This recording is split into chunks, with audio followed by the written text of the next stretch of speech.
Dear students, आज हम discuss करेंगे उत्पाद जीवन चक्र के बारे में।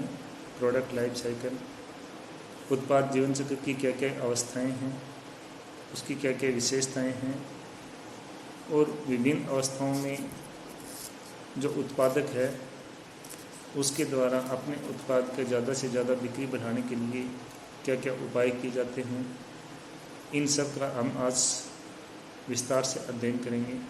उत्पाद जीवन चक्र क्या है? उत्पाद जीवन चक्र किसी उत्पाद की आरंभिक अवस्था से और उसकी अंतिम अवस्था तक का सफ़र ही उत्पाद जीवन चक्र कहलाता है। अर्थात उत्पाद के बनने से और उसकी समाप्ति तक का जो समय है उसे उत्पाद जीवन चक्र कहते हैं। उत्पाद के निर्माण में या उसके जीवन चक्र में उत्पाद विभिन्न अवस्थाओं से गुजरता है, जिसको उसके विभिन्न चरण कहे जाते हैं। यानी उत्पाद किन किन चरणों से गुजरता है। पहला है आरंभिक अवस्था, इंट्रोडक्शन स्टेज, फिर वृद्धि अवस्था, ग्रोथ स्टेज, फिर परिपक्व अवस्था, मैच्योरिटी स्टेज, और लास्ट है संतृप्ति अवस्था या गिरावट अवस्था, जिसको कहते हैं डिक्लाइनिंग स्टेज। तो उत्पाद इन चरणों से गुजरता है। आरंभिक अवस्था में जब उत्पाद का निर्माण होता है, चूँकि उस टाइम उत्पाद है वो ज़्यादा प्रचलित नहीं होता। जो भी उत्पादन करता है, मैन्युफैक्चरर है, उसके सामने सबसे बड़ी समस्या ये रहती है कि किस तरह से उपभोक्ताओं के दिमाग में या किस तरह से उस उत्पाद को बाज़ार में उतारा जाए जिससे अधिक से अधिक उसकी बिक्री हो सके। इसके लिए वो विभिन्न उपाय अपनाता है। आरंभिक अवस्था में उत्पाद की बिक्री बहुत कम होती है, बहुत कम लोगों को उत्पाद के बारे में ज्ञान होता है। इसलिए कोई भी उत्पादन करता है उसका टारगेट ये रहता है कि उत्पाद की आरंभिक अवस्था में ज़्यादा से ज़्यादा उस उत्पाद का प्रचार प्रसार करे, उसके वितरण के लिए उपयुक्त जो समुचित व्यवस्था है उसको अपनाए, ताकि उत्पाद ज़्यादा से ज़्यादा लोगों तक पहुंच सके।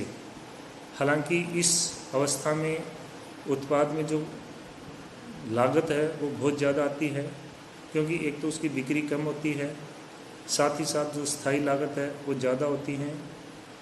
उत्पाद की जो उत्पाद का जो उत्पादन है वो भी कम इकाइयों में होता है।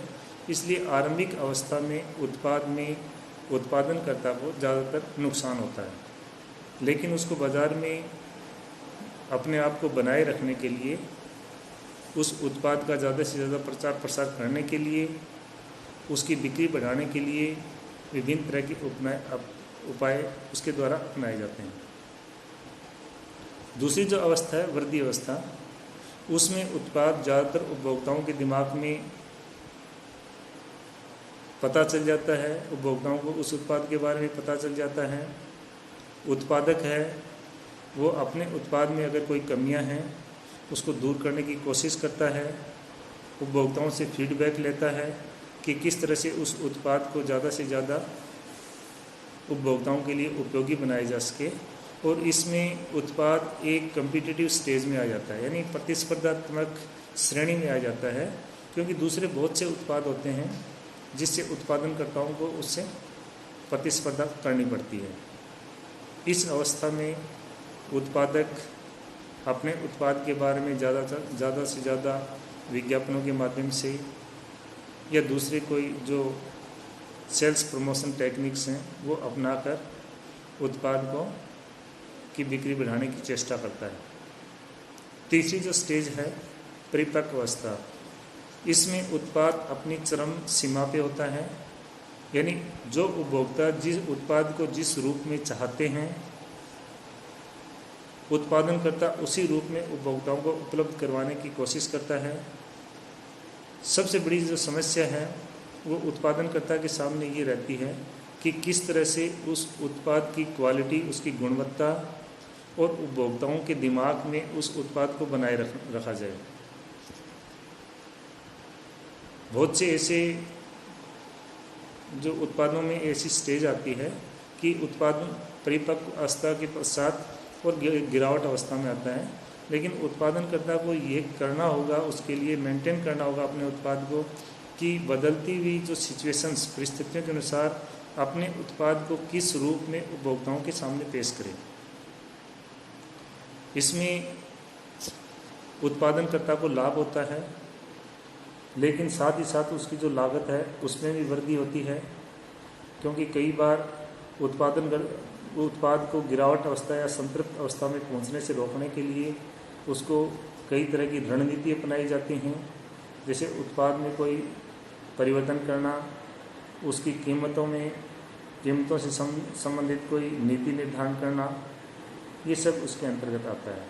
तो परिपक्व अवस्था उत्पाद की वो अवस्था होती है जिसमें सबसे ज़्यादा उत्पादनकर्ता को लाभ प्राप्त होता है और उत्पादनकर्ता अपने उत्पाद को उपभोक्ताओं को अधिकतम संतुष्टि प्रदान करने के लिए और बाजार में बनाए रखने की चेष्टा करता है।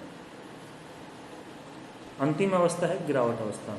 इस अवस्था में उत्पाद उपभोक्ताओं के दिलो दिमाग से धीरे धीरे उसकी जो गुणवत्ता है या उस उत्पाद के प्रति लगाव है वो कम होने लगता है। उसकी जो विपणन है, मार्केटिंग है, उसमें गिरावट आती है और साथ ही साथ उपभोक्ताओं द्वारा वह उत्पाद कम पसंद किया जाने लगता है। अब उत्पादनकर्ता के सामने ये चुनौती रहती है कि वो इस गिरावट को किस प्रकार रोके। उसकी कई अल्टरनेट हैं, या तो उपभोक्ताओं के उन दिमाग में किस तरह का उत्पाद उनको चाहिए उसके अनुसार उसको परिवर्तित करें, या फिर ये है कि उसका उत्पादन बंद कर देना।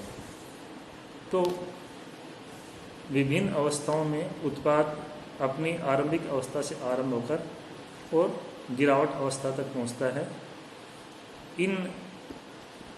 कोई भी जो उत्पादन करता है, क्योंकि वो किसी उत्पाद के निर्माण से लेकर और अंतिम अवस्था तक पहुंचने के दौरान उसको विभिन्न तरह के उतार चढ़ावों का सामना करना पड़ता है और इन उतार चढ़ावों से किस तरह से वो अपने आप को मेंटेन कर पाता है, ये उसकी सबसे बड़ी उपलब्धि होती है।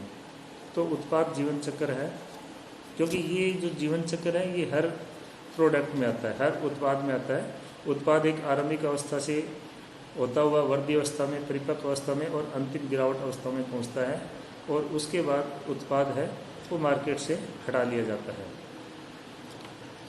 Thank you. इससे